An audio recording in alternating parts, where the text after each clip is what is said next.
Namaste and good evening, everyone.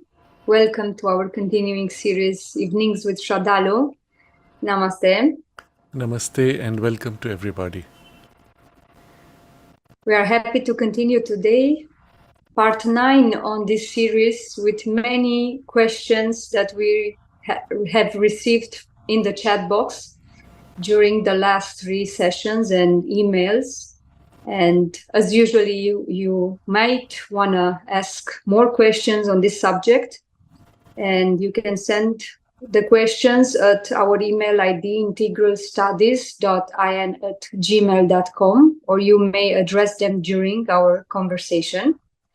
And first, Sraddhalu will make a summary and give us some observation before we start with the questions. Yes. I wanted to start by setting the context. Across these last 8 sessions that we have discussed dreams, visions, lucid dreams, as well as exteriorizations, it has been an exploration in a domain which is normally outside our zone of conscious awareness. But all of us, without exception, during the night's sleep of the body, have an access to that domain. The nature of our experiences vary according to our consciousness, according to our nature, according to the activities of the day, according to our development. But all of us have an exposure of various kinds to these domains, even if we don't remember. Even those who claim they do not have dreams, it's only that they do not remember their dreams. All of us experience a separation of our subtle body from the gross physical body.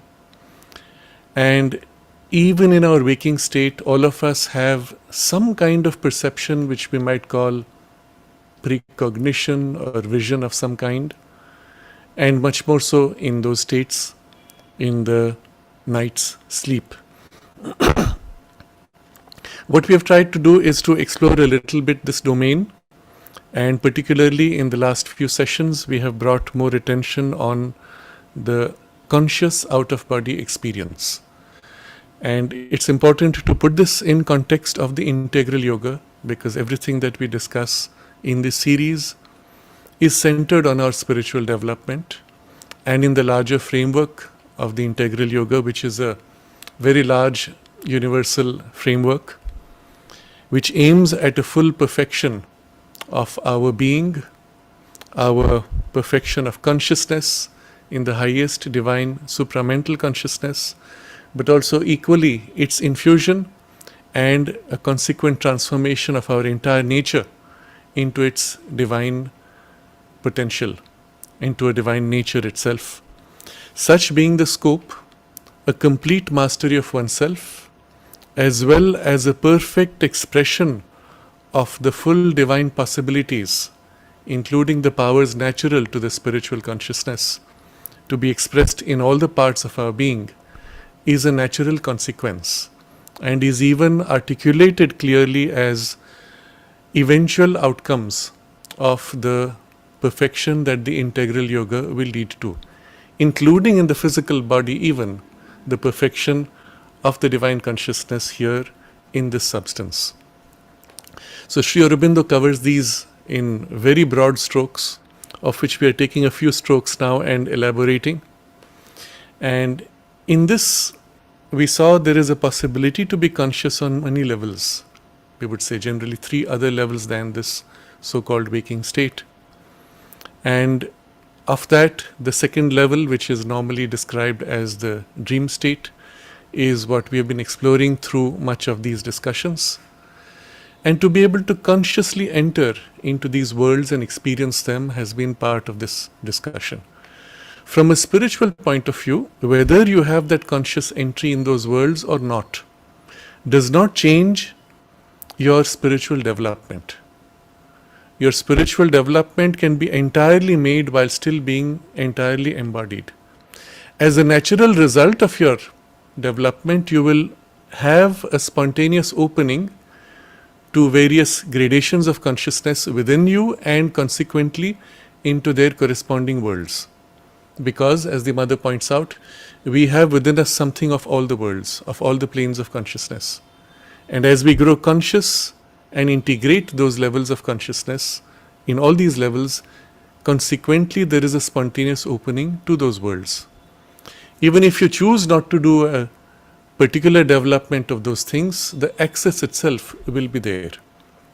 But if we have an out-of-body experience consciously, or even sometimes as a gift, unintentionally, it can give us a certain access to certain states as well as certain experiences which can be used to enormously speed up our evolution and our spiritual development. Can be used, can be of great help. Sri Aurobindo makes specific observations about this in some of his letters. From a yogic point of view, these experiences can be used to great utility. The mother makes certain observations of how going out of the body, one can actually turn upon the physical body and act upon it to heal it and accelerate healing. And then at the end of that whole description, she says, but you will ask that you don't know how to go out of the body. But then she says, if you can, then you can do this. And she leaves it at that. There are other places where she has spoken of what are the requirements for going out of the body, as well as the dangers and risks involved.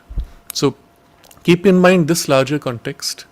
And as I gave my own example, after having had a certain experience of that at a younger age, there was a clear inner guidance that said to wait. And I chose to wait until at some point the guidance said, okay, it's all right now to have that or not. It's up to you. It doesn't matter really. And so that's when I began to experiment with it a little more. But the point being that you will always follow the deeper spiritual guidance that comes from your inner psychic intimation or a higher intuition. And as long as you follow that, whatever the dangers, whether without out-of-body or with out-of-body experience, the spiritual life is always full of traps of all kinds for the ego and for especially those with strong desires. Well, you will be able to avoid those and, so to say, navigate around them, or even sometimes go right through them rapidly without being entangled. But irrespective of whether you have the out-of-body experience or not, the dangers would still be of the same kind that could take you off track or not. The only thing is, out of the body, the enhancement of the experiences is so much greater, and the facility with which one can be deceived by appearance is so much greater, that if we have not kept this central focus of our aspiration and alignment with the psychic and the intuitive, one can be deceived. And there are interesting letters of Sri Aurobindo where he speaks about this. A particular person narrates, for example, how he saw certain people who were in trouble and he felt sympathy, and immediately that opened the gate and the person or the force behind attacked him in an out-of-body state. And Sri Aurobindo explained that it's full of deceptive appearances. It was in the lower vital ranges particularly. And the fact that you had sympathy and wanted to reach out exposed you. But equally he warns about not believing if some being comes and says it is your preceptor. How would you know? And if you do not have that inner discrimination. But such would be the case, I have seen equally with people embodied who meet in physical form people who pretend to have or be whatever it is, and they are fully deceived. So from a purely consciousness perspective, it's the same thing, except out of body, things get much more amplified. This being the larger context around which we have been discussing this, our intention is for its utility in the yogic life. And as I've repeatedly said, it is worth having the experience at least once because of what it can do for you in terms of freeing you from the exaggerated identification with the physical body, but also giving you a glimpse of the incredible beauty of this creation, of which the material world, even the most beautiful, is barely a shadow. Having had that one experience, it would be your choice to continue to develop or not, and to what extent you allow it to be a support in your larger spiritual development, or you let it drop in the focus of your spiritual development. This we have to be very clear. I also would like to summarize the framework of practice which we have discussed last time, and in a very simple summary way, repeated intentions during the day of what it is that you want to experience or do at night. During the day, repeated practice of the velo as well as the drifting movement until it becomes almost mechanical, spontaneous. If possible, during the day, choose the location where you want to directly turn your attention to. Go there, stand there, and put yourself in this awareness. When I come here in my subtle body, I will be fully aware, and this is where I will come. What will it feel like? Infuse that as if a memory in the consciousness, so that as soon as you come out of the body, that's what you turn to go to. Some place a little further away from your immediate physical body. It can be just the terrace with a sufficient distance, or just outside the house, or wherever you choose. And put yourself in an intense awareness. This is where I will be, this is how I will feel. Then before sleeping, one of the things you do is withdraw completely from all your worries and concerns and attachments and ties to things in the world, to people, to whatever would disperse or tie you down. Come entirely, exclusively in a single pointed focus, with your aspiration to have the experience of being conscious outside the body, in the subtle body. Perhaps you practice the velo, practice the drift, and then holding the intention, you drift into sleep. If you can, place the attention on the third eye or top of the head and hold attention there as your body slides into sleep, and for some just that may be enough to experience the separation. Otherwise, at least it will prepare you. You will keep an alarm, typically about 2 hours before you wake up, 2 or 3 hours before you normally wake up, so that you catch that period where you have the deepest quality of sleep and your glue is thinnest, so to say. Let's say it is at about 3 o'clock in the morning. So you'll wake up with the alarm, and it's very important you bring yourself to full awareness before you go back to sleep. The reason being, your body is sleepy, but if your mind is also half sleepy, you go back, you will go right back to sleep. You make your mind fully awake and then let your body sleep and hold your awareness again at the center, third eye or top of head, and hold it while the body goes to sleep, with the intention that as soon as you wake up, you will do this practice. Perhaps that will be enough for you.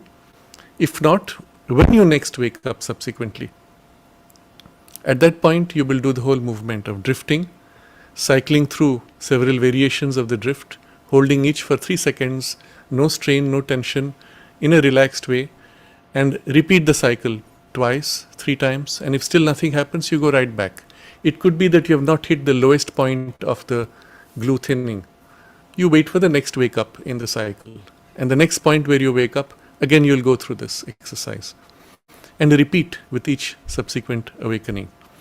The important thing here is for it to become mechanical, so there is no strain, you're completely relaxed and you persist. And normally we are told within a few days one has an experience of some kind at least.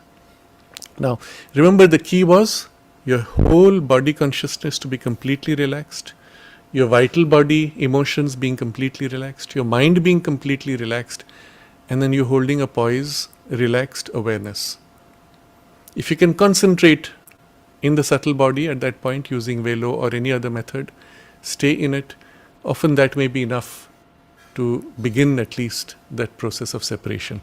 So we'll look at some of the texts of the mother shortly, but this was what I wanted to remind you of, and I kept this at the beginning so that for those of you who may want to rehear this portion, it will be easy to access. We'll now take up a series of questions which relate to this, and we'll see how many questions we can cover. Yes. So we have one question from Amelie. Could Yog Nidra help one train to stay conscious while the body, vital and mental sleep? Okay, so for this, it was a question put by Amelie in the comments after last time's video, and fortunately Geminus already responded on that, so I will read from him because he's the expert in this matter. So Geminus wrote, Yoga Nidra is useful in conscious OBE practice to learn how to deeply relax the physical body. After the body is, as the mother has said, like a rag, Yoga Nidra would be a distraction as the mind is too engaged with it. So relax the body any useful way you know, then let go of thoughts of the body and its state of relaxation, and keep gentle attention upon the top of the head or between the eyes. One or the other, never both or back and forth. This mental attention, notice I don't use words like focus or effort, relaxes the mind, engages harmlessly without stress or effort the mind, keeps the vital and physical relaxed while the body drifts off to sleep, while awareness, consciousness is gently engaged with the head or between eye attention.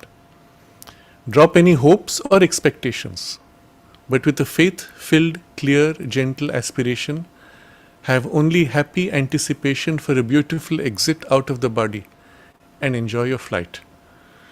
It's very succinctly stated, but very precise use of words. In particular, this idea of hopes or expectations builds attention. And we want to be completely free of attentions. So, happy anticipation, quiet aspiration, and even there he writes clear, gentle, faith-filled aspiration. Each of these keywords is very important, but it can be as simple as this.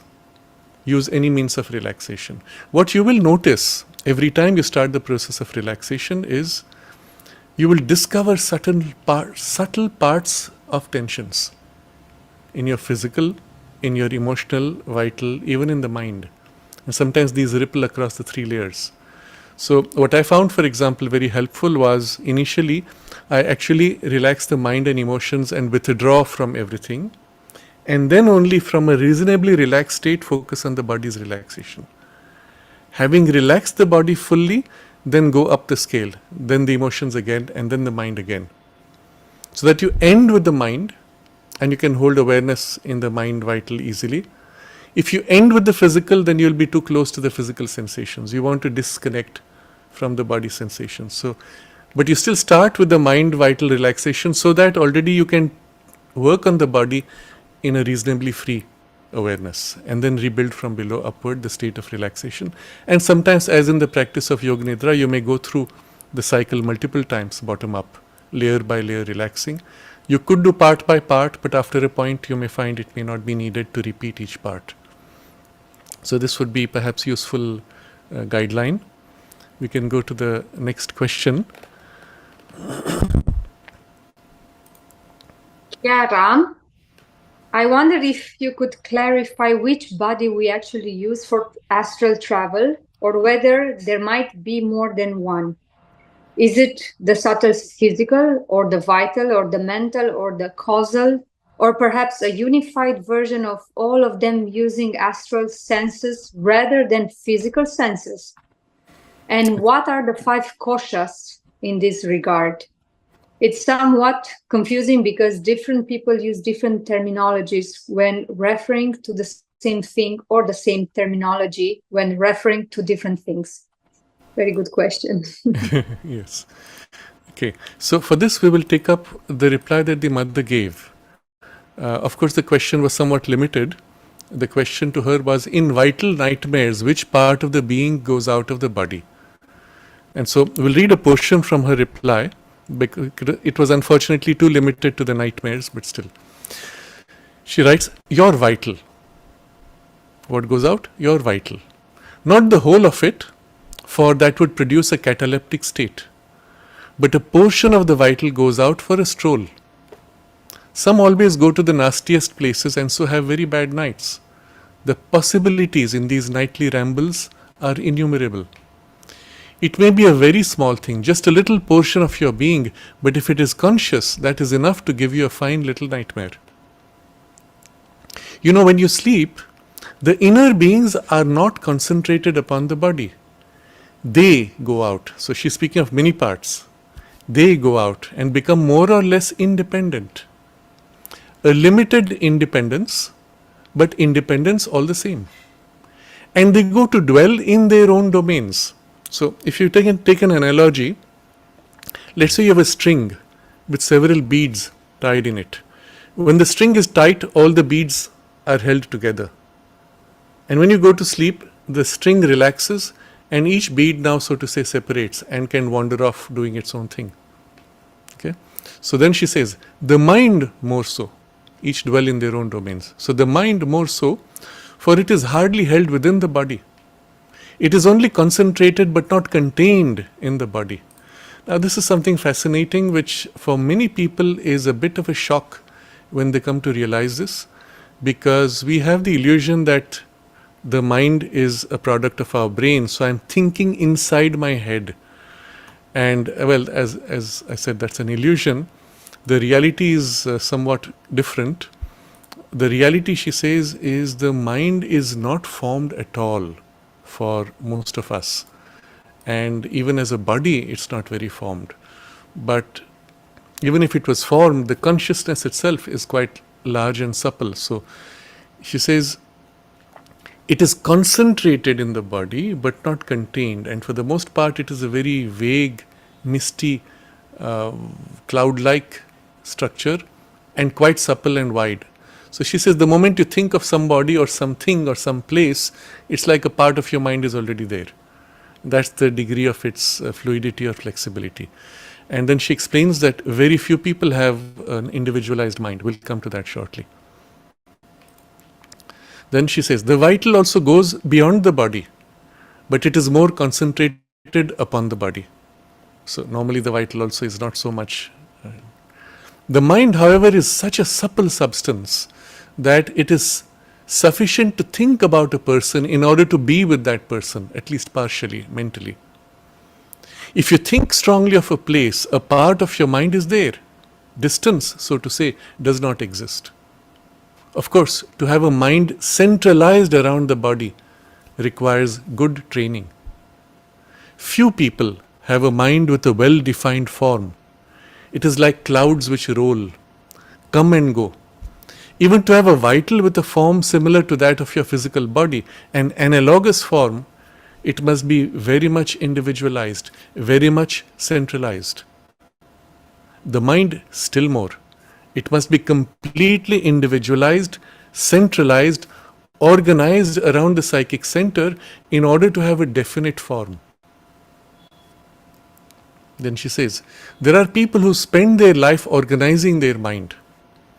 I have known some who had made of their mind a kind of a fortress, a huge construction.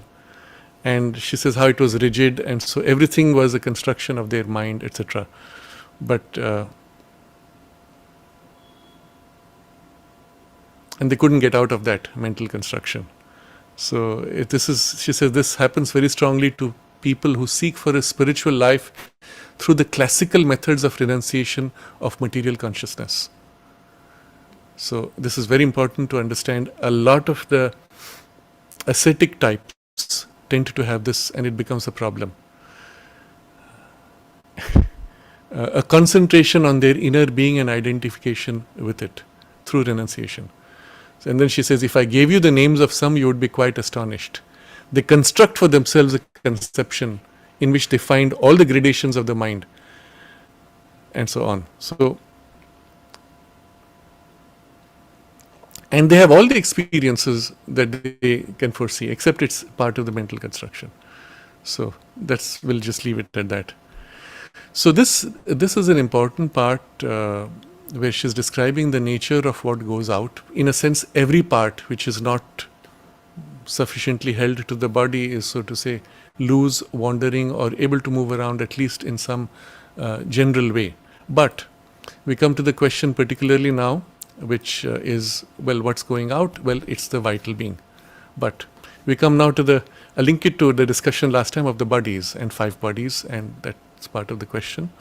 So understand one thing. Every body, a body, is a combination of all the substance of all the levels in different proportions, let's say.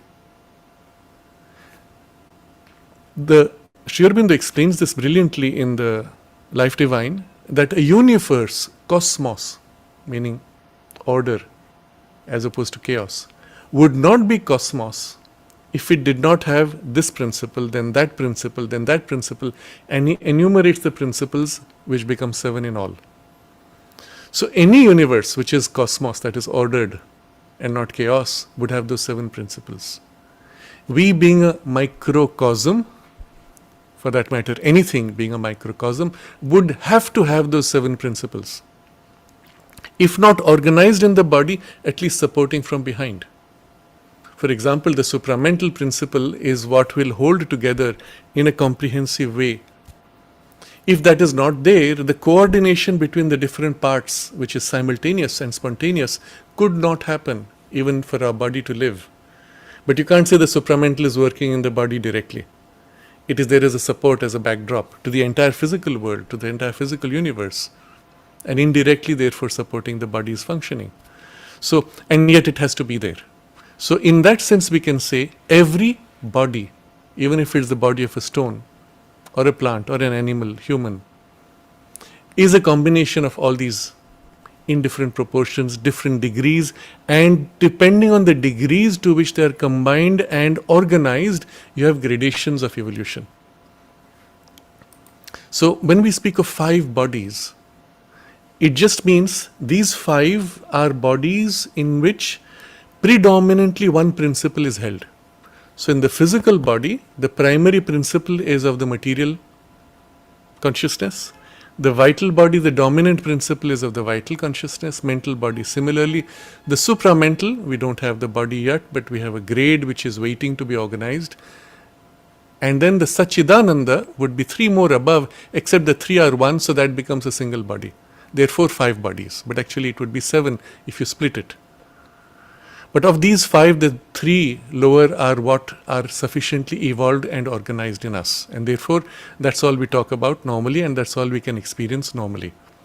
What you have referred to as causal, strictly speaking, the causal would be supramental, would not be mental. But it is, the word causal is used in popular terms in New Age material as pointing to some kind of a higher mental stance or station, not specifically what Sri Aurobindo calls the supramental.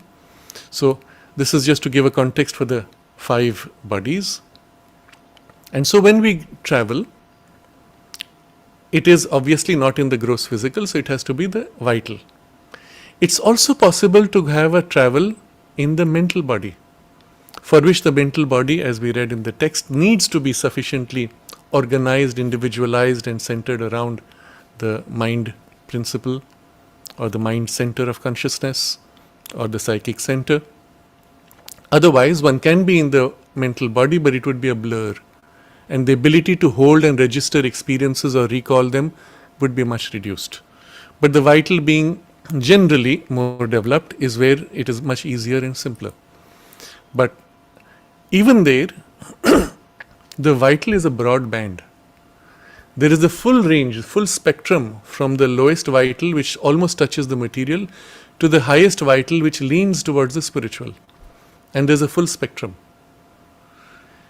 Equivalent in the physical world, in the physical body, there's a spectrum of gradations of substance. There is the dense stone-like substance, there is the watery, there is the airy, and there is perhaps finer gradations of matter which we are not able to consciously perceive, but sometimes we can touch, which can be felt almost like a magnetic field in a denseness which is subtle physical almost.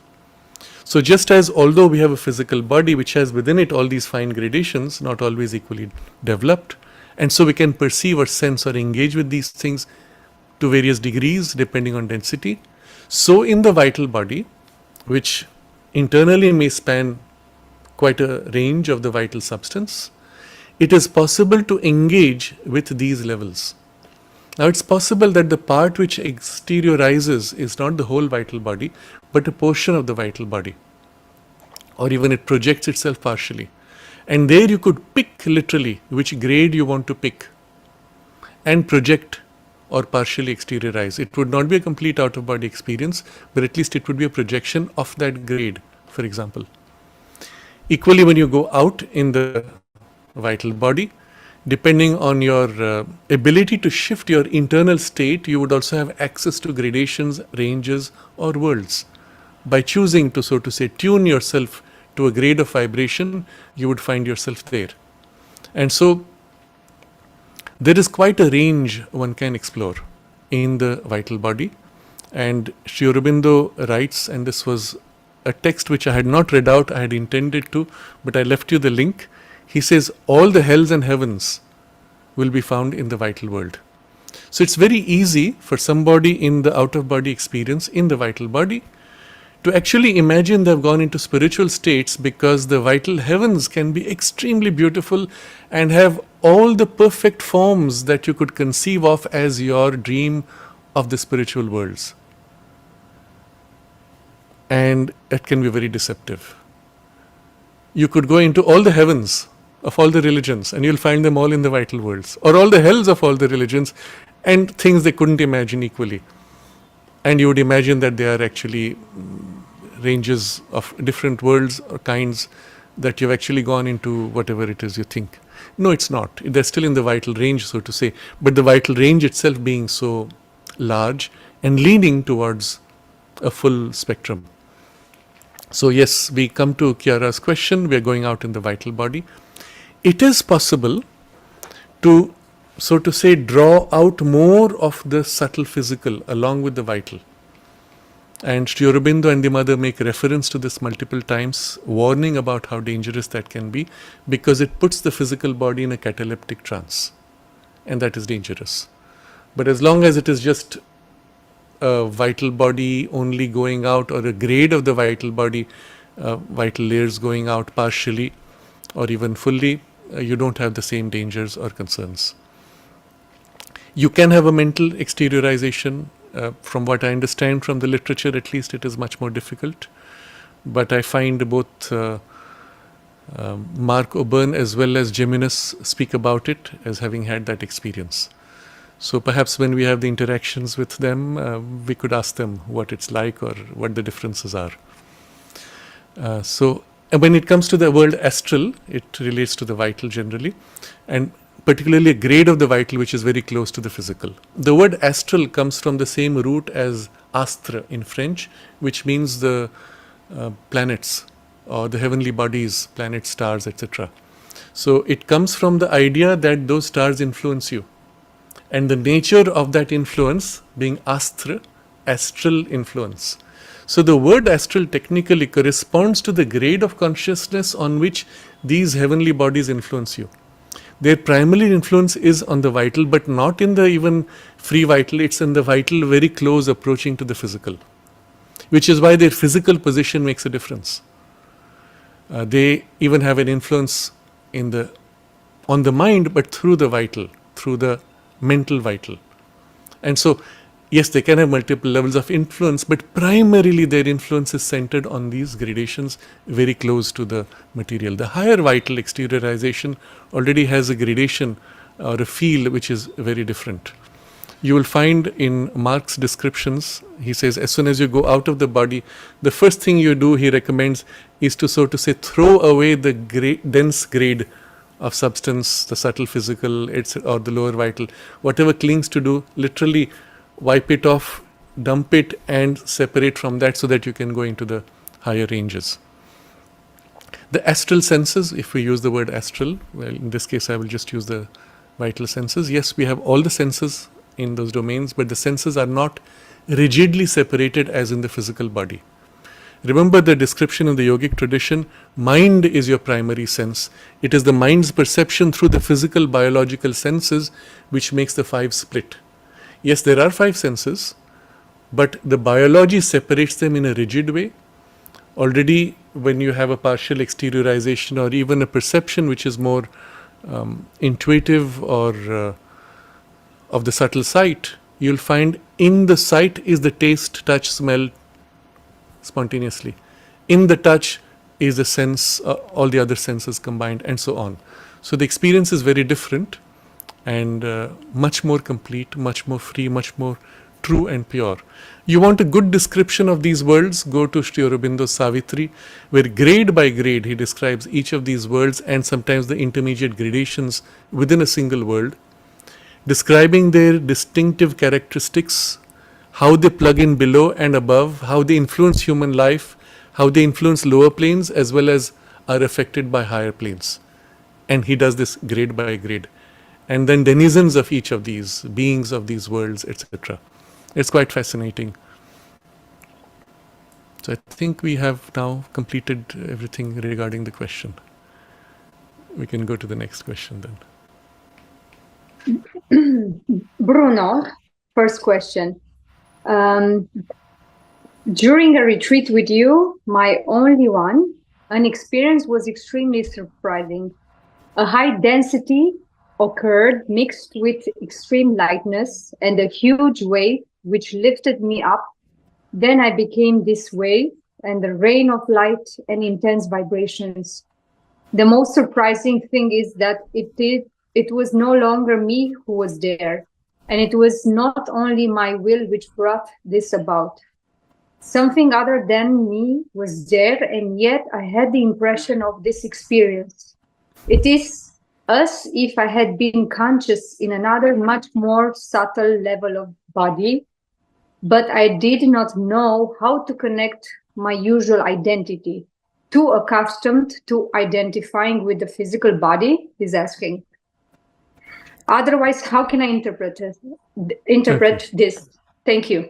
Yes.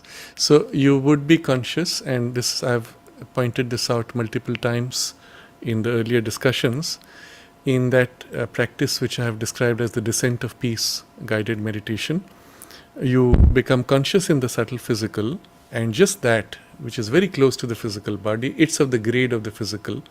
But the fact that it's the subtle physical is like your first base from which all the inner and higher experiences now become accessible, almost as vividly as if you were out of the body.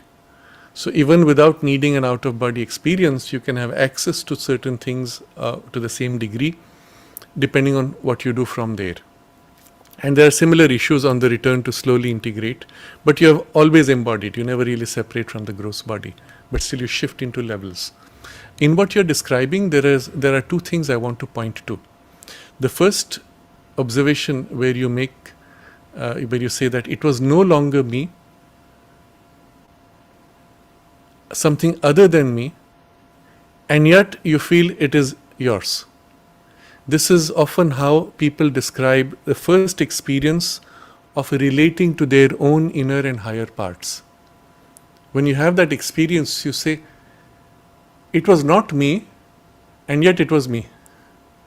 Or there was this other thing which was so large, and I felt so small. But if I say, was it familiar? Yes, it was something as if I knew, but it's not me. And then it's just a question of what you call me. I call me this little person, or I lean back into that larger consciousness, which is more truly me. And you have this double awareness. Sri Aurobindo refers to this in his letters, where he speaks of this two layers of sense of I itself. And more that which is behind, you discover, is always in a state of light, peace, deep joy. And more what it has should be infused into the surface, narrow little sense of I, which is almost like a child or a mechanical little thing fooling around at the surface. But this awareness, this double awareness, I would consider extremely important, extremely valuable as an experience. Recall that, put yourself again in relation to that, if possible, recover that in some way.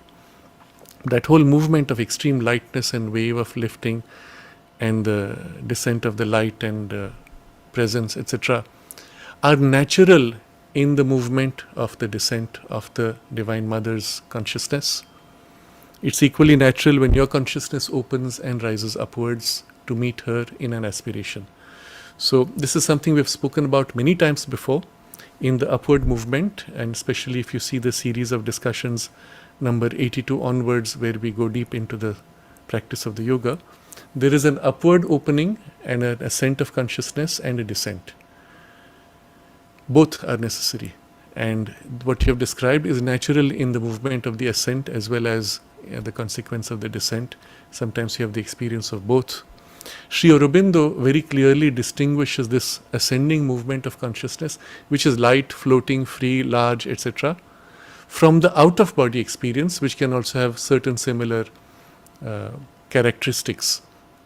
So I will read from that briefly.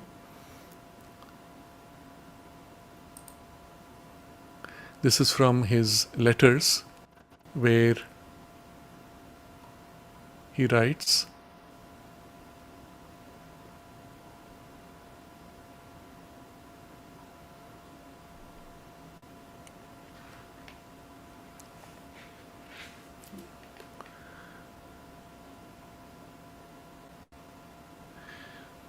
this is a fundamental experience of the yoga. It is the free ascent of the consciousness to join the divine. When liberated from its ordinary identification with the body, it rises upward to have experiences of the higher planes, to link itself with the psychic or the true being, or to join the divine consciousness. Then there is this experience of ascension and of speeding or expanding through space. The joy you feel is a sign of this last movement, this expanding through space, rising to join the divine. The passivity and expectancy of a descent are signs of the openness to the divine, that is its result, and so on. Then he writes,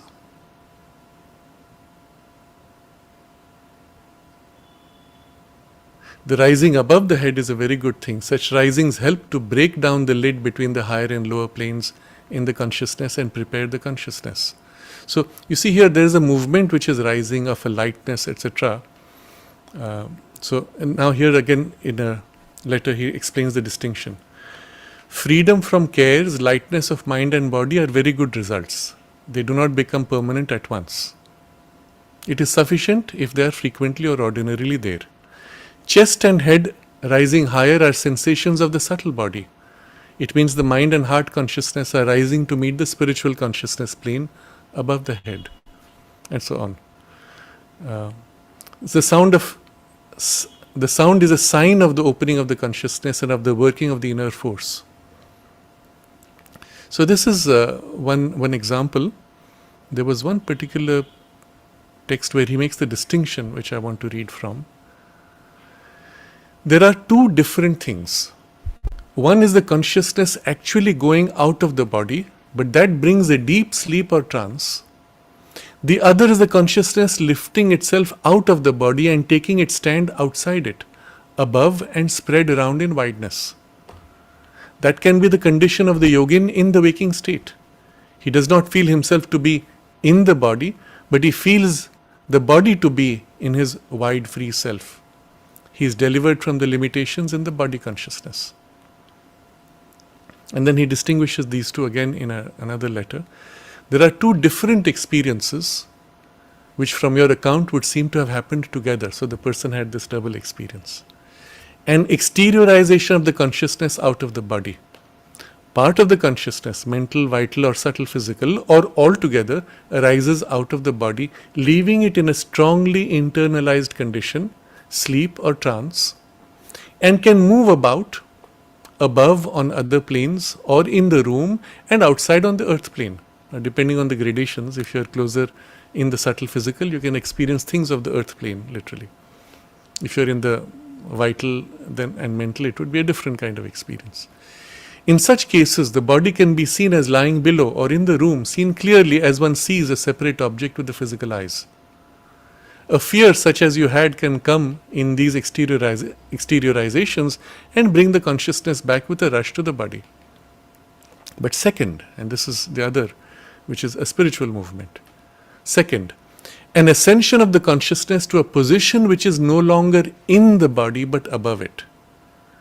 The consciousness can thus ascend and rise higher and higher with the awareness of entering regions above the ordinary mind. Usually it does not go very far at first, but acquires the capacity to go always higher in repetitions of this experience.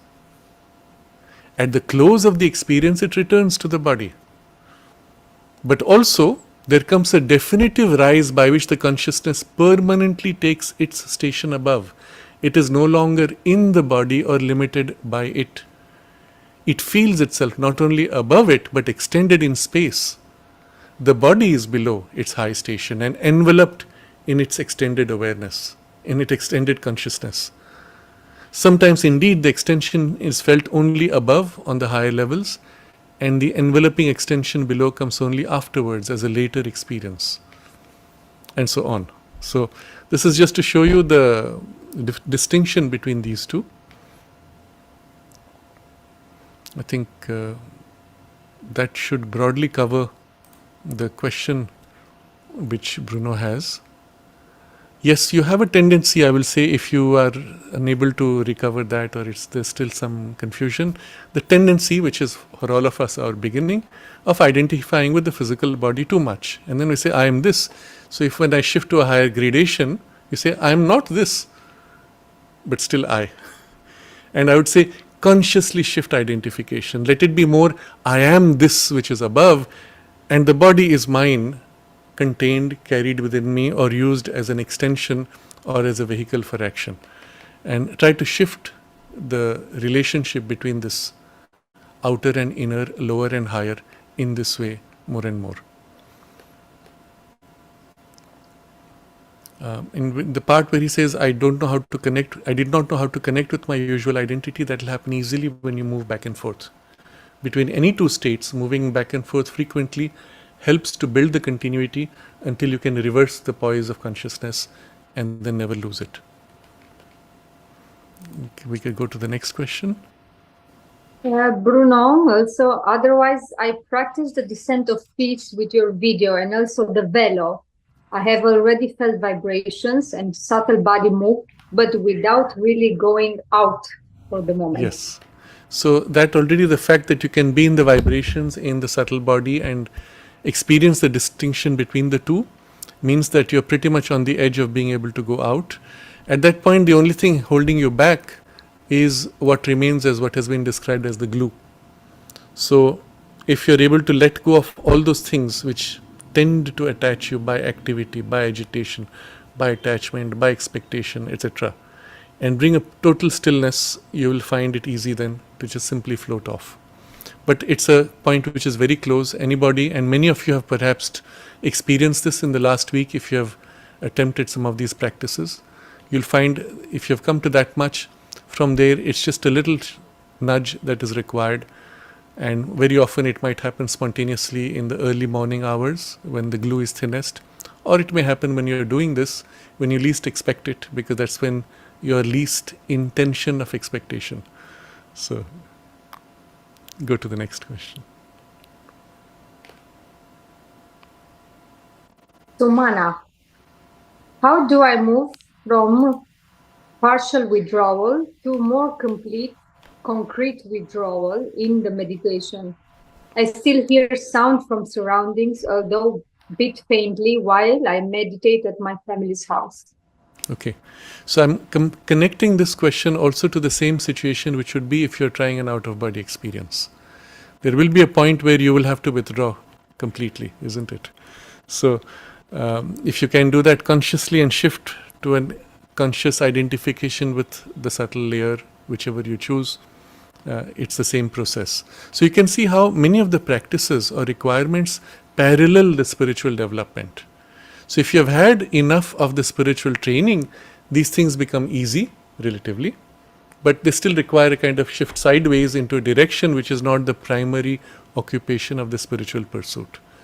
Nevertheless, so coming to this part of this more complete withdrawal in the meditation or in any concentration, the power of concentration has two aspects. One is gathering your attention to that on which you concentrate until you reach complete identification. But there's a part which is rarely discussed or which is rarely consciously practiced, which in the classical yoga of Patanjali's Yoga Sutra is described as pratyahara, the withdrawal of consciousness, which the analogy given in the yoga tradition is like the tortoise withdrawing its neck, arms and legs into the shell. And the movement literally is like that. And you have to experience it a little bit to be able to distinguish it. Once you distinguish it, it becomes quite easy. So notice how your consciousness is as if normally turned outward and spread out. At the very moment, even though you're thinking of one thing, or even multiple things that you're not conscious of, you're worried about or tense about 20 different things which are at the back of your mind. Which is why when people sit to meditate and begin to quiet their thoughts, They say more thoughts rush. No, they were just thoughts which were behind in layers waiting. You removed the top layer and the next one popped up. You removed that and another popped up. All these were simultaneously present and spreading your consciousness outward. And so the mother uses this phrase. It is very vivid for the practice. She says all the threads of consciousness which are spread out. It's literally as if a thread of awareness binds you, ties you, links you to everything. And you as if pull back everything until you come entirely into yourself, and nothing exists of the universe except this. So first you make this withdrawal as complete as possible, and then you concentrate to plunge into whatever state or experience you're seeking. If you make this movement of withdrawal complete enough as you plunge in, there are no threads left to pull you back. If in the middle of this concentration you find some thought nudging, something pulling, then you know it's a thread that you did not pull back. Just simply become aware of that, and at that point you say, all right, this is important, and I will look at it later, let it wait. And you withdraw that awareness so that there's nothing of you now concerned with it. And then continue the plunge. So initially, there's a bit of a effort to draw in, but as you do this a few times, you begin to get the hang of it, and then you will notice there's still finer threads, so to say, which you become conscious of, and then it's relatively easy to pull back and center yourself, and then plunge deep to whatever experience you choose. I'm going to read from a portion of the mother where she is describing this movement, but in a different way, in a different context, in a context which is to do with closer to the out-of-body experience. And so let's see where we are with that.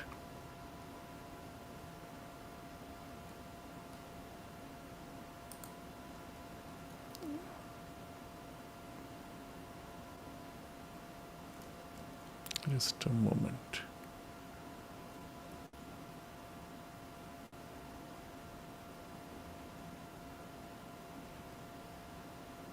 Okay. So here she is describing, and the question was actually about how to go into something mother has described as the earth memory. Maybe a brief background about that. In one of the talks, the mother wrote about this thing she calls the earth memory. And she says what it's like. It's as if she says,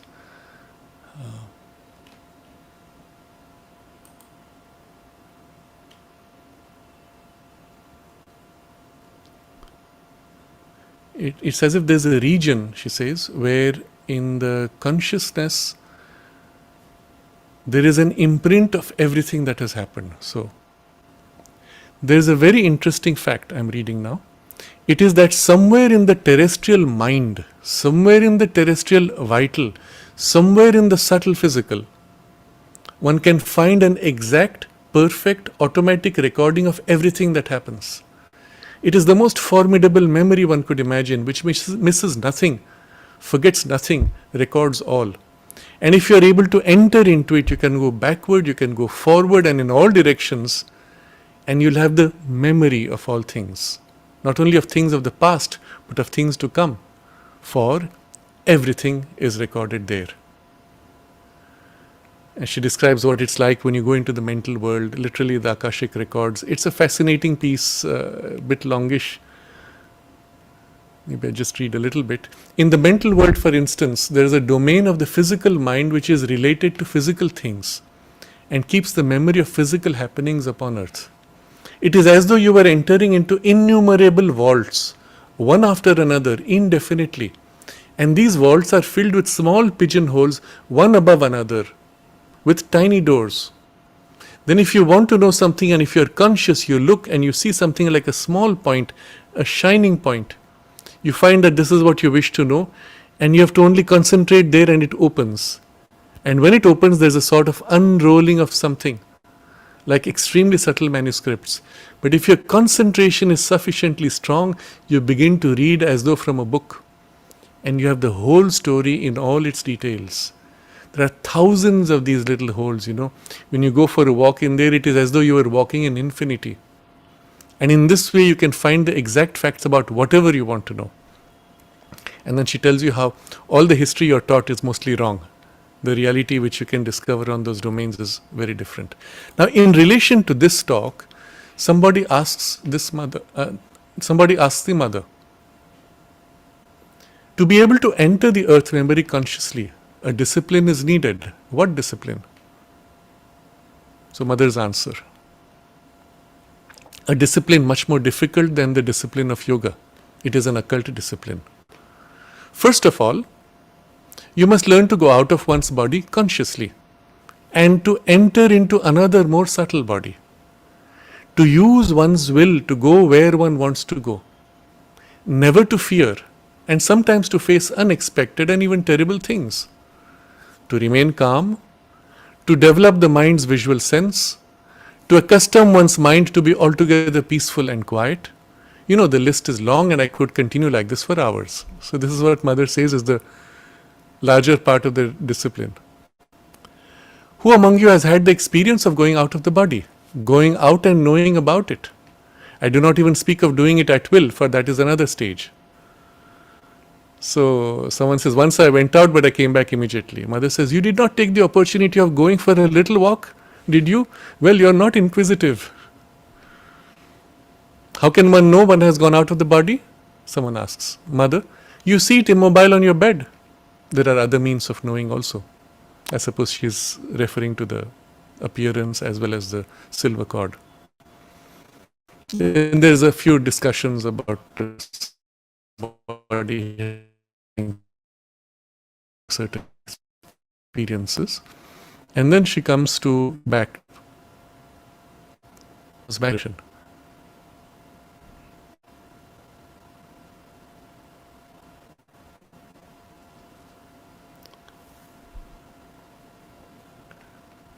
One moment.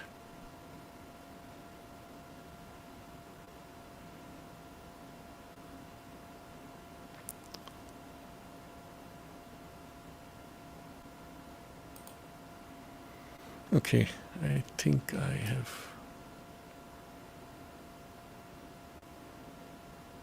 So there's a passage where she says, first you must do this, then you must do that. So I'll just come to that in a moment.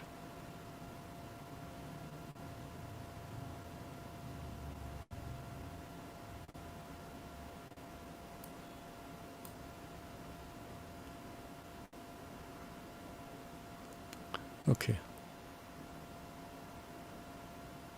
So there's an interesting part where she's speaking of how you must overcome any fear by facing precisely the thing that you fear. And so there's a whole discussion of what was done in Egypt in the old days to be able to face the fear of death and so on. So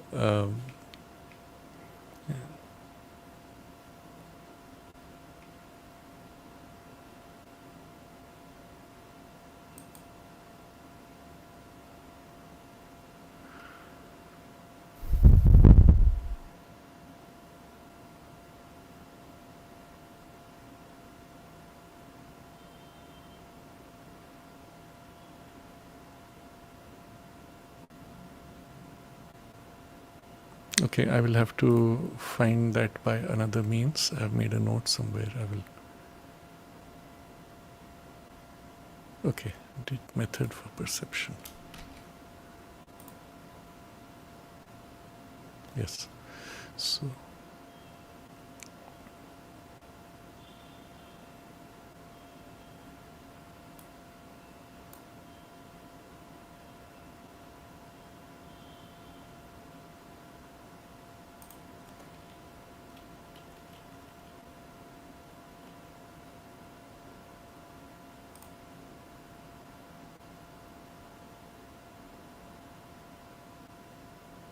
Okay, the method to develop perceptions. I found that now. So this comes as part of another discussion where she's speaking of number of dimensions. And I'm going to read from that.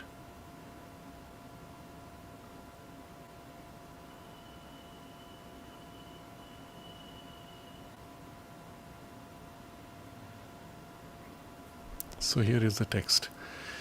Someone asks, in the invisible worlds, are things seen as in the physical world or as in dreams? So she says, first you have to agree on what dreams are. And she makes distinctions of dreams where you see precisely, and then she says, yes, that could be corresponding. And now she comes to the method. How do you develop the ability to perceive in a certain grade, and which should be the same principle for many things? The first step, you must be able to discern the various inner states of being and know for sure this belongs to the vital, this belongs to the mind, this belongs to the psychic, this belongs to matter. And as I said earlier, there are sub-degrees in all that. There is a material vital, a vital vital, a mental vital, a vital under the psychic influence. You must be able to classify things very clearly and not allow any mixtures, any vague confusions in yourself. Oh, where does this movement come from? What is it? Indistinct impressions. That is the first step. So the first part is being able to distinguish gradations. Now, irrespective of names, you don't have to have a name for it. You must be able to know this is different from that and feel the distinction. The second step, she says, you learn to concentrate in one of these inner states. You choose the one which you feel to be the most alive, the most developed in yourself, and you learn to concentrate there. And then you do the same exercise. I wonder whether you remember the exercises you used to do when you were very young in order to walk, to drink, to talk, to hear, to feel. You used to do many exercises. All children do exercises without knowing it, but they do them. So you have to do something on the same lines. You must build up senses and develop them, make them conscious, independent, and precise in their perceptions. That is the second stage. It may take time, it may come quickly, it depends on the degree of development of your inner being. After that, this is only a beginning, after that you must learn to isolate yourself from all the other parts of the being, to concentrate on the one where you want to have the experience, and concentrate in such a way that you come into contact with the corresponding outer world. I don't mean that it is an exteriorization that leaves the body in a state of coma. No, a very intense concentration is enough, a power to isolate yourself from everything except the place where you are concentrating, and then you come into contact with the corresponding world. You must want that, and little by little you learn how to do it. And there you have the exercise required to improve the senses you have gradually developed and give them a field of action. At first you may be rather lost in this outer world. You won't feel quite at ease, but little by little you will get used to it and start moving about there in the way that is appropriate to each of these worlds. So here's a very interesting sequence she has described. And what is interesting is that she articulates it in such a way that it is applicable to broadly three very different categories of experience. But the method, the process is exactly the same.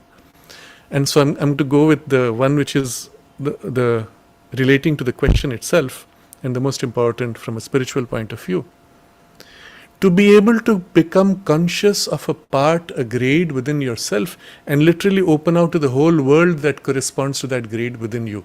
For example, let's say you want to become conscious of the deeper inner psychic domains. Well, it would be the same process. Let's say you want to become conscious of a domain of a very creative realm of your mind, or an artistic realm in your vital being, whatever it is. So you'll go through exactly this process. First you become aware what it is not. Distinguishing, separating. So this comes from a sustained observation, self-awareness, and little by little you notice how an impulse comes, but it comes from there and then it hits me here. So when I have a problem here, the root of it I discover is coming from there. And while it's coming, it's not yet a problem. When it hits this, it becomes a problem. I don't have names, it doesn't matter, but I can sense the qualitative difference. So often people have problems of thought and they're trying to stop their thought. When I ask, what kind of thought is it? Oh, it's worrying about this or that. I say, it's not a mind problem. It's not a thought problem. It's an emotion problem. Your tension of emotion, agitation in the vital then reflects in the mind and gives you thoughts corresponding to that. You're fighting your thoughts. That's the mistake. Correct the emotions, relax the emotions, bring there a deep calm. You'll have no problem in the mind. That's not where your problem is rooted. So observe, distinguish. First stage. Doesn't matter if you can't name. Second stage, you learn to concentrate in one of these, whatever it is that you're aware of, that grade. And she says, start with that which is in you the most developed, the most alive. And you concentrate there. And you develop the exercises of becoming aware through your senses in that state. Literally, generally it starts with the sense of touch. It's light, heavy, bright, clear, etc. And then from there, bit by bit, a sense of perception may grow. It's a visual perception, etc. And then, once you have ability to stay there and have even a sense of perception there, you isolate yourself from all other parts and come exclusively into this part. Now, this is the third stage which I'm corresponding to the question which was asked. Literally everything else must now fade away and you are exclusively in a one-pointed concentration. And this does not require you to go out of the body. But in a meditative state, you could then enter into certain states, deeper, inner, higher, or tap into certain potentialities of your creativity, intuition, or otherwise. Now, the exact same process you will do for a partial exteriorization of your senses. So having isolated yourself in that grade, now separating from everything else, you as if project now on that grade and perceive the world outside in that grade. Now, one easy practical form of exercise would be something the mother has described. When she was once sick, she was in bed, she projected her consciousness as if she is walking down the stairs from her room, feeling, visualizing, sensing every part as clearly as possible, slowly going down the stairs to where her brother was sitting and working and trying to sense what was happening there. So it's what we discussed last time, a projection of your consciousness, almost like a thread, but with which now, with the practice earlier, the sense of perception or the five senses even can be extended, projected out. It's not difficult, especially in the gradations closer to mind, because your mind is already quite subtle, as we saw, it is already there. But start with something relatively close by so that it includes substance of your vital and subtle physical, if possible. And literally in your own home, lying in your bed, you project yourself out of the door and extend out and try to perceive, sense what is happening, as if you're going, but with full awareness through all five senses, constructing if needed initially, or perceiving with a partial construction, trying to sense and then projecting, extending. So here's the second category of experience for which the same thing would apply. And the third category of experience would be for the out-of-body experience. Basically, you're coming into awareness in this part, in this case the vital body or whatever grade of vital body that you're able to feel most easily. And then in that state, as if opening to perception and then allowing it to drift off with the perception. Initially, just that effort is enough to get the movement going. So I'm showing you how certain basic practices of this kind, the way she describes, they're so universal, so powerful and multifaceted in their benefit. Even if you develop this as a skill in a very simple domain, you'll find it applies easily into other domains. And the core skill in this case is in the third phase, where you withdraw awareness from all else in order to be exclusively in this. So in this case, using the velo, you become aware of something of the vital body, subtle body, and then you withdraw awareness from all else until you don't feel anymore the gross physical. And then as if in that state drift. So there are even certain practices which you will find in some of the people, such as Bullman, who is one of the persons who speaks of his out-of-body experience, where he says you actually project, you put yourself in that state as close as you can, and then extend your awareness and try to feel, see, sense what is happening outside. The same thing we described earlier as a partial projection. But he says that is preparatory and helpful for you to then be able to gain an out-of-body experience. We must know though that there's a difference. A partial projection can be helpful to that, but it's not that. And this we had discussed last time in some depth, so I don't go into it. I think that should cover Sumana's question. I've broadened the question much more, not just for meditation, but for all these other things also. But this ability to withdraw is your key. Work on this and it will happen quickly. That's when you'll have mastered the power of concentration.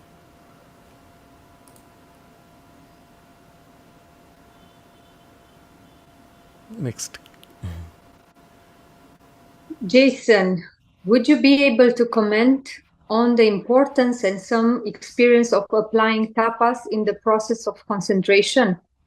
After months of practice, I can start to access a deeper stillness and a sense of emptiness or blankness you talked about, but my physical body is very noisy, pains, shaking, thoughts are ceaseless.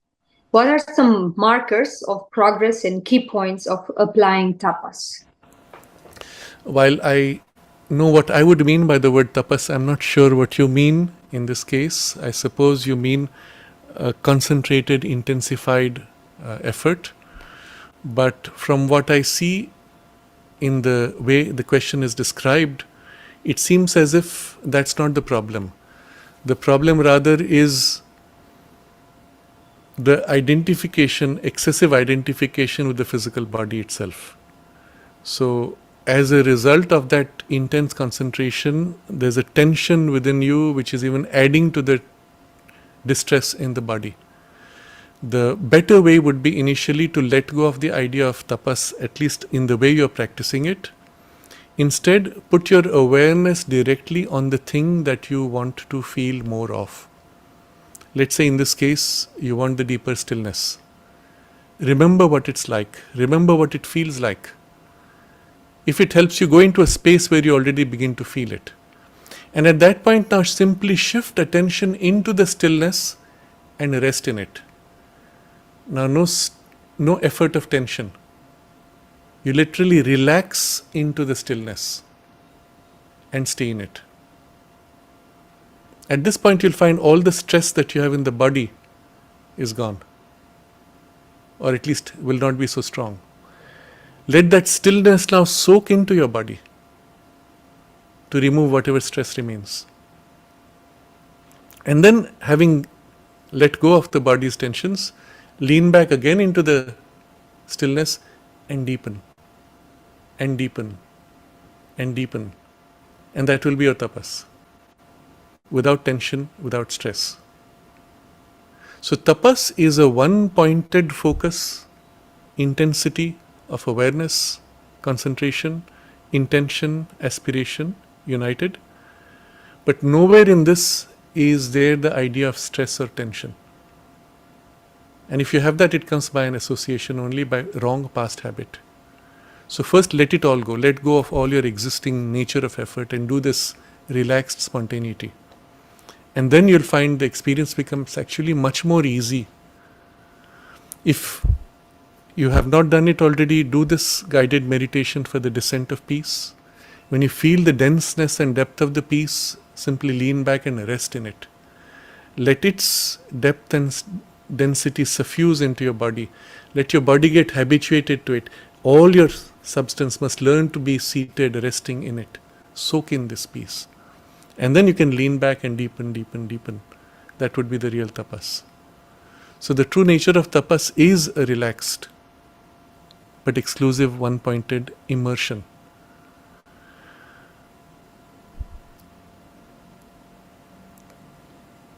So when you say it took months of practice to reach that deeper stillness, it's because the approach had too much tension. Do it the other way now. Change the method and you should be able to get it with at least a first glimpse within the very first attempt, and then deepening in subsequent attempts. Wherever you have this pain, shaking thoughts, etc., then you know that there is too much agitation in the nature of your effort. Let go and relax. If subsequent to this, being able to stay in it in a relaxed way, you apply what we discussed before about withdrawing awareness, then the full plunging can take you in a much deeper and higher stages of concentration and experience, which are well beyond the body's surface awareness. Take the next question. Riyadh, I feel like it's a mission impossible to be in peace state all the time. Is it a fantasy of mine to want to be in peace all the time? To be in a state of peace all the time, it depends what you mean by peace. If you mean by peace a state of calm where you are not agitated, you don't get angry, you don't get upset, despite whatever happens, somebody abuses you, you see something wrong, and you find you expect to not be agitated by it. That's not what I would use the word peace for, and especially in the context of the integral yoga, this would not be peace. Peace is the presence of the self in its essence, and where it is felt, there is automatically felt this very deep peace and calm. So when that is felt, it kind of dawns either descending from above or as a backdrop. You have to make no effort. It seizes you. You feel filled in it. It may happen sometimes spontaneously when you go into a space where there is a dense peace, sometimes in a sacred space. But not all sacred spaces would have. Not all so-called sacred spaces are sacred either. But if you have felt it once, you know what it is. But to be in a state of peace all the time, in the midst of challenges of life, is possible if your consciousness splits into two grades. That is, this deeper part which is immersed in the peace, with no effort on your part because it is immersed, will be unaffected. But there will be certain surface layers into which the peace has not fully entered, which will be affected, which will be disturbed or distressed, but much less because of the backdrop of the peace. Even sometimes it is necessary for them to be distressed so that they may act.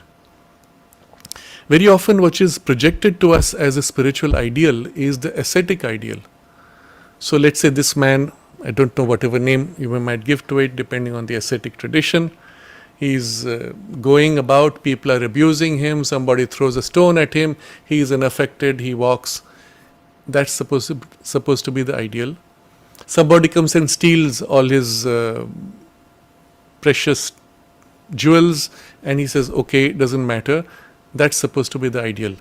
For an ascetic, perhaps it's okay. For an affirmative spirituality, is not okay. You need to be able to push back. You need to be able to hit back when necessary, but without losing your foundation of peace, calm, clarity, and deeper vision and alignment to a higher ideal. Because you're in a battleground. If you do not shoot your arrow, you will be shot by someone else's arrow. Well, you need to shoot first. But that can be done without hatred, without anger, without disturbance. Yes, not yet. Initially, you will have on the surface layer hatred, anger, disturbance when you have to react or when you have to respond. There will be a reaction. The reaction will be an agitation. But if at the back, the layer at the back can remain immersed in the peace, then very quickly the influence of the peace infusing on the surface will bring it into calm. This is very much accessible as you are today without too much trouble. If you can get to this experience of the peace, this much is doable. So you will get upset in some superficial layer and you'll feel it. It's a superficial disturbance. Deeper inside, something is unaffected. And now you can infuse the peace. But often in the surface layers where there is this disturbance, the disturbance is necessary, as I said, in order to prevent the inertia and the helplessness that comes from the ascetic form or habit. To bring back a little bit of the rajas, that you are able to act and not passively take it. So nature makes it difficult for you to become impassive because she wants you to be active and not in the line of the asceticism. But once you're able to get into action, and when you do the right action, And if the right action is aligned with this deeper peace, you will find it is smooth, effective, even if there's a certain tension. There may be a hurt in a layer, there may be even an anger in a layer, but your driving motive will not be the anger. It will be a certain, I will say, heat or burning from a falsehood or a perversion that is standing before you, and that is acceptable. It will still be in a state of peace, but a reaction to the falsehood that is intended, for which now the forceful action may be required. So these are gradations, stages, but I'm just pointing out that the idea of being in an impassive peace is wrong. What you need is a deeper foundation of peace which is unaffected for an effective action on the surface. So Sri Aurobindo defines equality in this way. Equality, he says, is to remain unmoved within. That means in the inner part you would be unaffected, in the outer part even if there's an effect. That's fine, because after all those parts are limited. So if someone gives you a blow on your knee, it hurts. That's your body's reaction. It pains. There's a knee-jerk reaction, right? Almost like an instinctive. So those things will happen even in the emotions and in the thoughts, in the superficial layers. But if while that happens, you look at the knees and say, okay, what do I do about it? And you act immediately to correct. That would be the poise of a deeper peace. But, and I've seen this occasionally in some people with a spiritual background, but no training, the knees hurt and the man is screaming and shouting in pain. And that means the foundation was not strong enough. But if the foundation is strong, the body may still be in distress. You might have tears from the intensity of the pain, but you can choose maybe after an initial few seconds to be able to shift back and deal with it, engage with it. So I think for this purpose, the most helpful method, and since you've used the word peace, use that practice of the descent of peace. Hold that, soak into it, get habituated to it, and slowly, slowly let it infuse into your surface layers as you extend that state into your daily life through simple activities. And when you are able to do that, you will find it's not your effort that keeps the peace, it is the thing which fills you that spontaneously gives you the state of a deeper equality as well as calm in the midst of activities. And this is easy to do and rapid. Next question. Turbanless, if I write correctly. I asked the question about astral spiders a few times. It was not taken up, so I hope it can be taken up. Yes, there was some question about being attacked by astral spiders, etc. But I don't remember now the exact question from Turbanless. But generally, before you go to sleep, the simplest thing would be to consciously invoke the mother's presence around you and form with a visual a kind of an envelope, a cocoon surrounding you personally, your body's shape, as well as your bed. If you like, you can extend it to include the whole of your room, and if necessary even extend it larger to the house itself.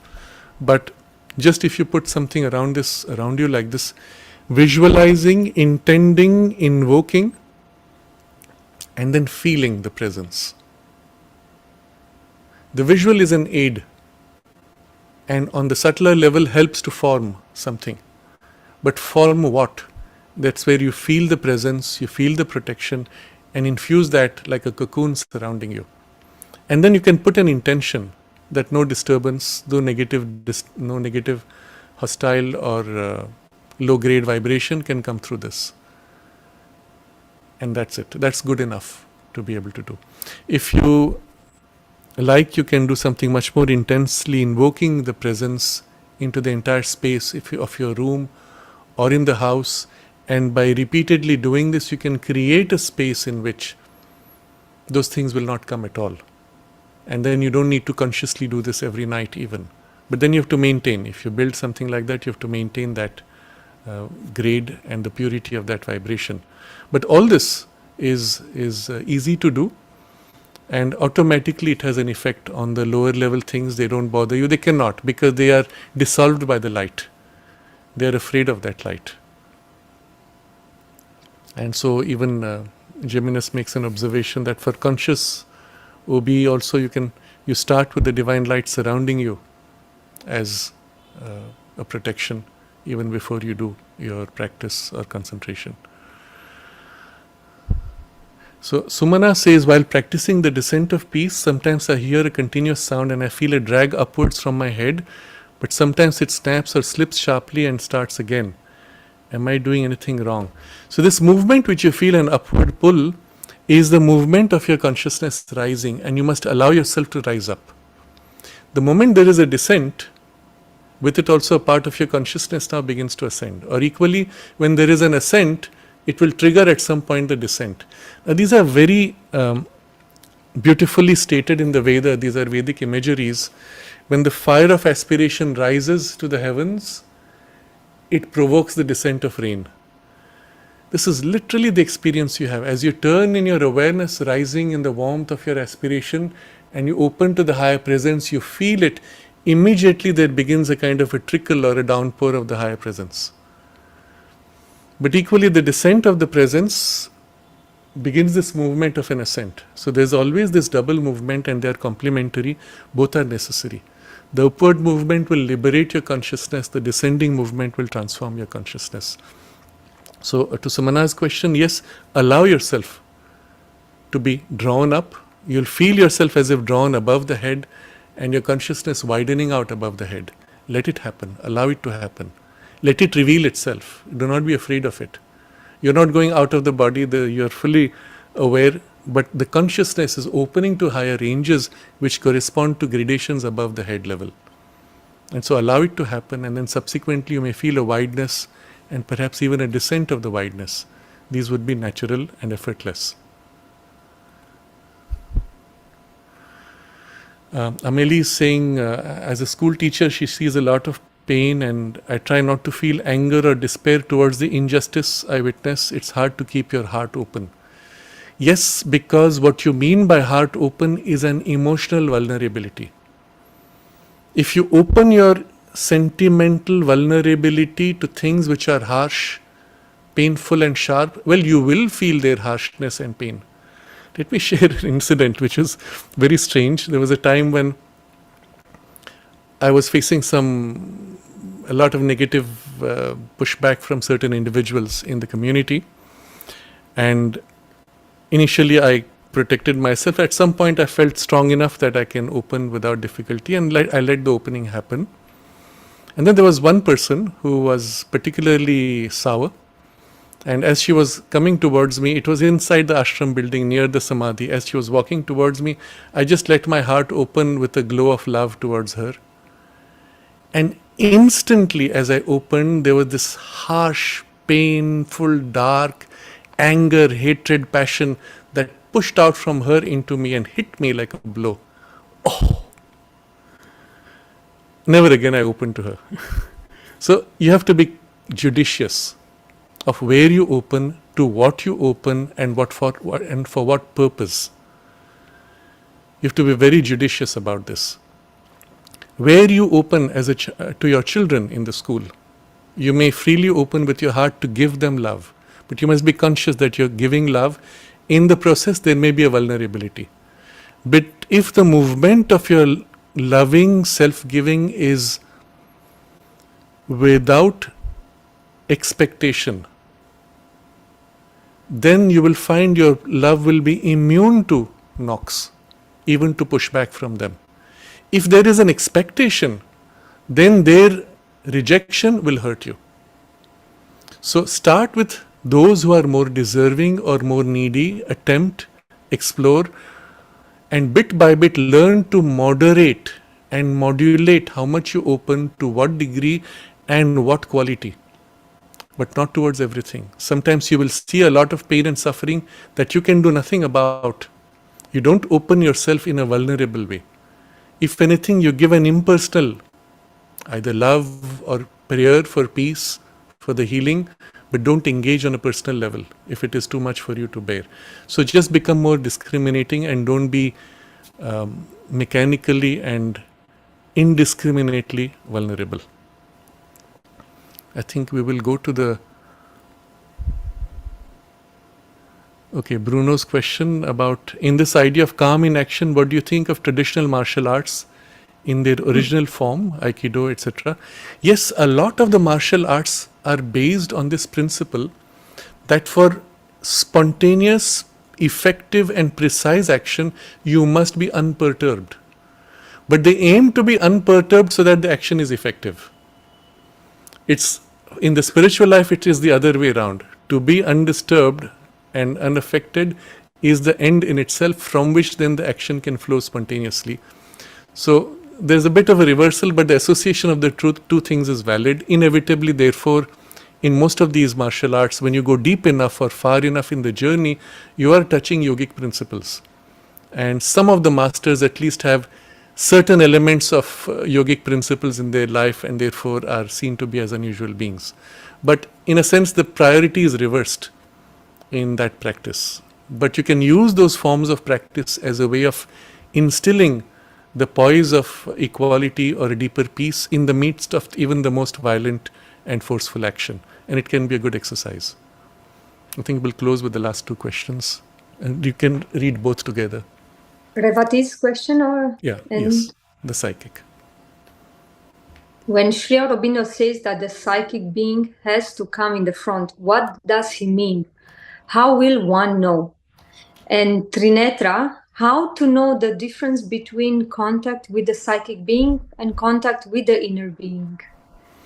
So I've kept both of these for the last, so that we can close our session on this with this theme, and we will reconnect it to what we began with right at the beginning, that our orientation, even for the out-of-body experience or any of the other associated kinds of experience which are more in the occult domain, is from a spiritual priority and perspective. And therefore, the thing which will always take you safely through any circumstance of life is a basic alignment with your deeper spiritual aspiration. And the origin of the spiritual aspiration is always from your deepest, inmost soul or the psychic being. So, Trinetra's question is the difference between contact with the psychic being and contact with the inner being. The difference is one of depth and of trueness. So, we will use three gradations. The outer layer, where Sri Aurobindo uses the term desire soul or outer soul, which is this person we are normally, oh, I like this, I don't like that, primarily defined by desires. You go deeper within, and there is the inner soul, which is the part in you that is always gentle, quiet, loving, creative, has goodwill for all, etc., but belongs to your personality. And that's the inner layer. But this inner has all the characteristics of the true psychic presence, but as a reflection in your personality. It is an emotional reflection, thought reflection, habitual tendency of your nature, and so on. So it belongs to your nature proper. It's not the psychic, but it's the reflection of the psychic influence within the substance of your nature. So that's your inner. In the inner, you will have less reaction. On the outer, you have only reaction. Somebody abuses me, I get upset. But the inner part, I say, oh, poor fellow, sentimentally. They're still emotional, but there's agitation, there's disturbance. And you are vulnerable. You know you begin and end, you die at some point. But if you go deep to what is behind, whose radiance fills this inner, and you come to the inmost, which is the psychic being, you know yourself immortal, and the psychic being in its very nature, being substance of the divine, a part of the divine consciousness, knows itself a child of the Divine Mother, knows intimately the sense of closeness with the divine, and your true aspiration is always from there. It is literally aspiration in flame. So the grade of the quality of consciousness is fundamentally different, whereas the inner is a reflection, the psychic is the source and knows its own permanence. There it has no fear. It is immune. It can still suffer, but it suffers only if its evolution is compromised, and often by the distortions of the outer nature. It will not suffer by difficulties externally, but it will suffer if it is blocked by the personality's perversions or distortions. So there is a very different quality in its distress. But here it knows itself immortal, and therefore also knows itself close to the divine, and therefore knows the certainty, the inevitability of the realization and the fulfillment for which it has come, even if not in this life, across lives. So these are certain characteristics, and two things which distinguish the psychic presence from anything which is reflected in the emotions. First, that it is always in utter stillness. In the emotions, you will find at least some sense of distress, even if light, some agitation. In the psychic, there is none. It is pure in its stillness. And the second thing is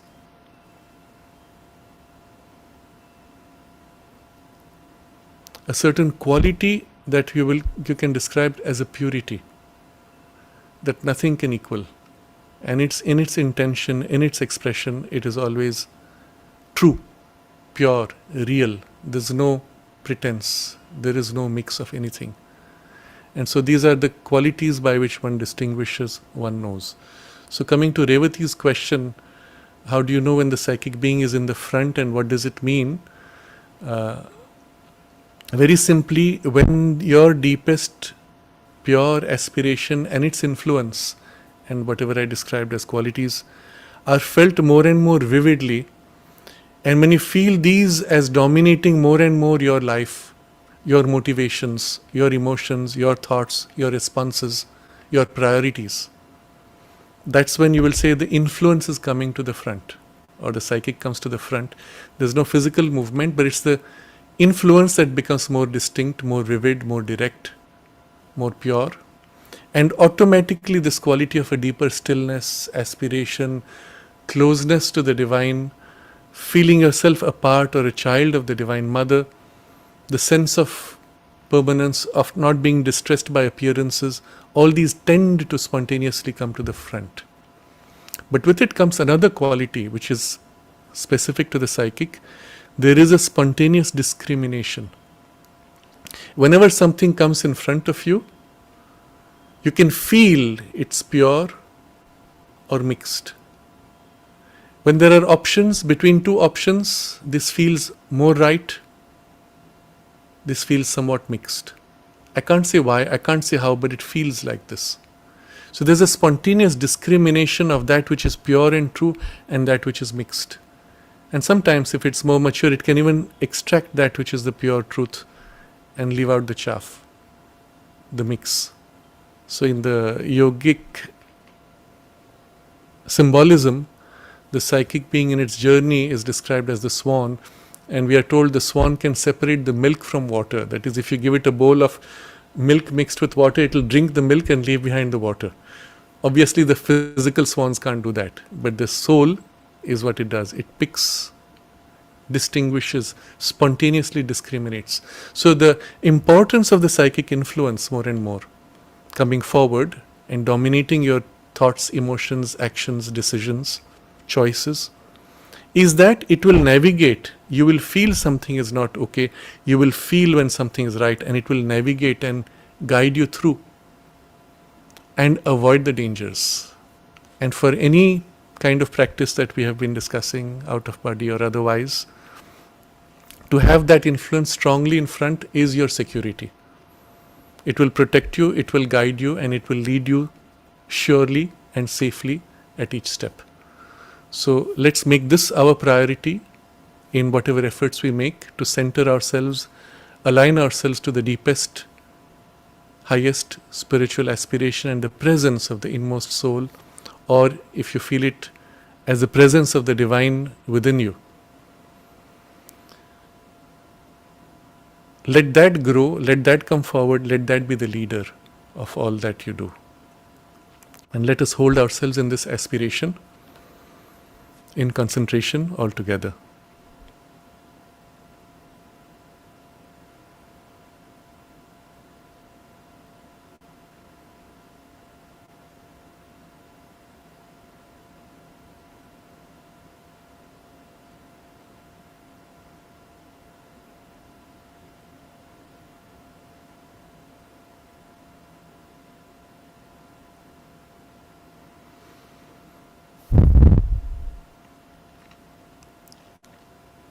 Namaste. Master, thank you.